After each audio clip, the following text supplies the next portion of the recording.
the big thing that then happened as part of all of this, that really then had a big long-term effect on my life until this day, is on May the 14th, there was something called the Battle of Danny Boy, which, if you're into like modern military history, a lot of people will have read about it. It's been a few books.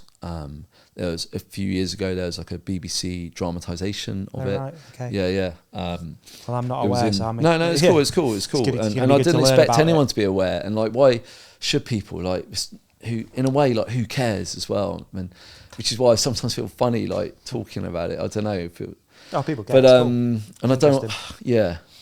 But yeah, so, Battle of Danny Boy, May the 14th.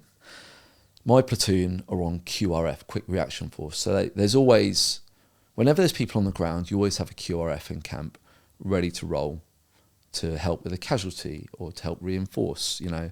And so we're in camp and we're on like 10 minutes notice to move. So the vehicles are by the gate, the blokes are just chilling out, playing cards, smoking. And their kit's right by them. And then, because I'm the platoon commander, I'm then sat in the ops room, listening to the radio, so I know what's going on the ground. You know, I've got an idea what's going on, so I'm situationally aware.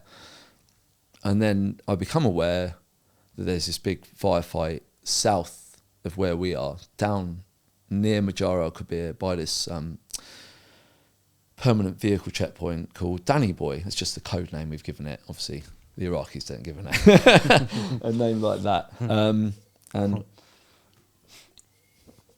so this call sign from the Argyll and Southern Highlanders said they were really pinned down. It was like real heavy. They were in Land Rovers. They'd taken casualties. So the QRF, we get bombed out, it's called. So we jump in the wagons and the whole platoon is going down of 4 wagons. But we would work in pairs. Okay. And as we went down there, before we get to where they are, so we're just short of this Danny Boy place, we just get hit by this like massive ambush at the side of the road. And at this point we split then. So the other half of my platoon, with my platoon sergeant, they carry on south to the Argylls to help them. And we basically sort of stop in this area, basically, where you're on what's probably one of the better roads. It's kind of like a dual carriageway in fairly good nick for Iraq, you know. And then there's this big like storm drain, concrete drainage ditch to the side. Then it's flat as a pancake. Like, they call it farmland, but I'm not sure what's growing there. It's like dusty, it's scrubby, it's pretty desolate, you know, especially in May, you know, it hasn't rained in a while. Yeah. And it's just like the heaviest fire that I'd been under at the time. And it's just like banging off the side of the wagon, RPGs, like sort of, yeah, medium machine gun, all that sort of thing. And we just start getting the rounds back down. And it's actually like really well organised, like enemy kind of thing, where they knew that we'd be going down there to them. And so this was then to sort of catch us.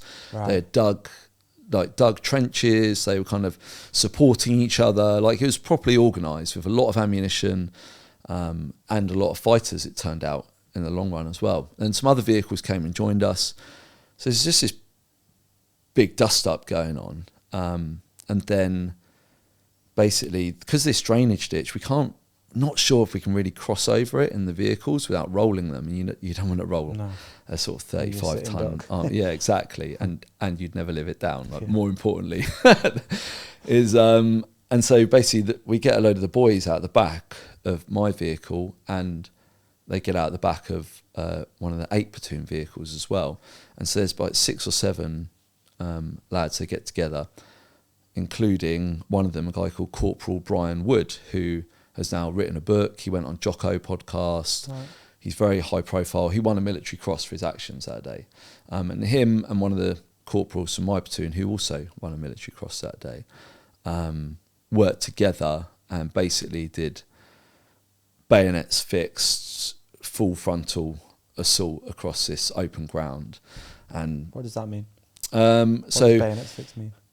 Well, so as a matter of course, you wouldn't have a bayonet fixed to the end of your rifle. It would be in your belt kit. Okay. Because it's really easy to accidentally poke you or someone else with it, Mm-hmm. which you don't want to do.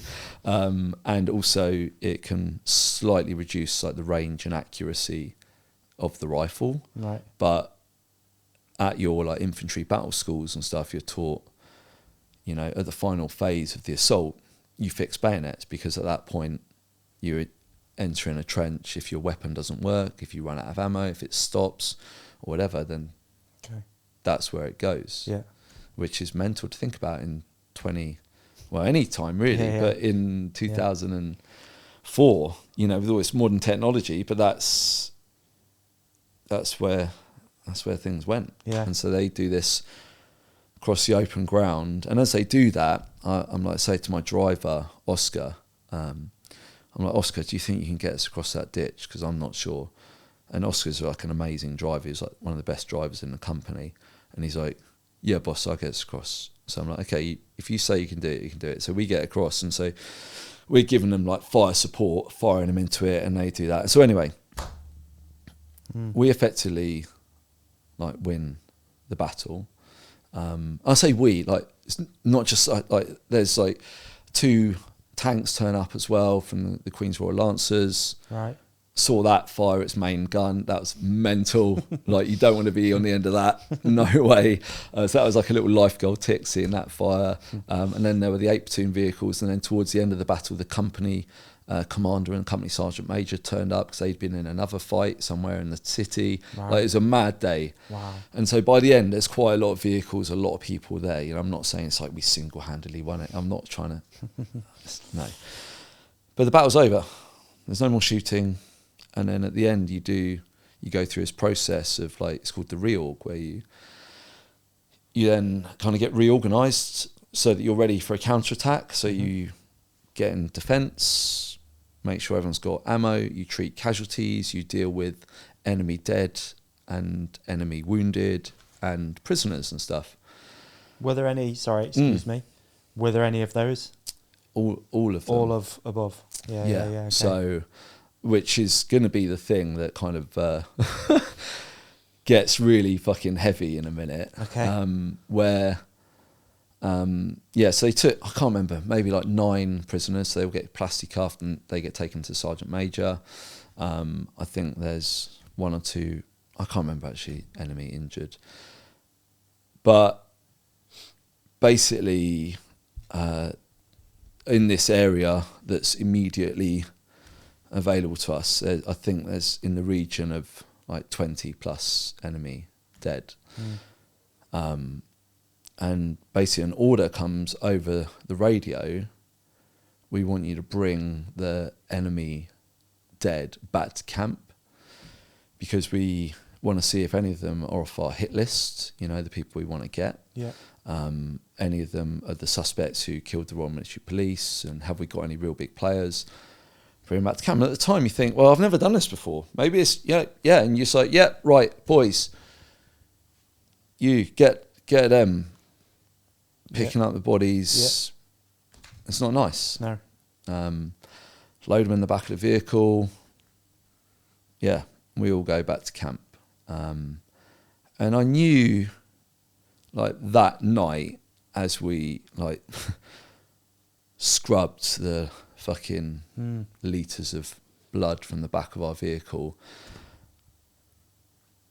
and there's like a chilled ISO container full of dead bodies that have been brought back to camp to be photographed and stuff, that it had been an unusual and exceptional day. But again, there was no chance to like process it, because guess what? We went back on QRF, we had some food, we cleaned the wagon, we got new ammo, got a few hours sleep, and then probably by midnight I was back out. Just fucking go again. You go again. Yeah.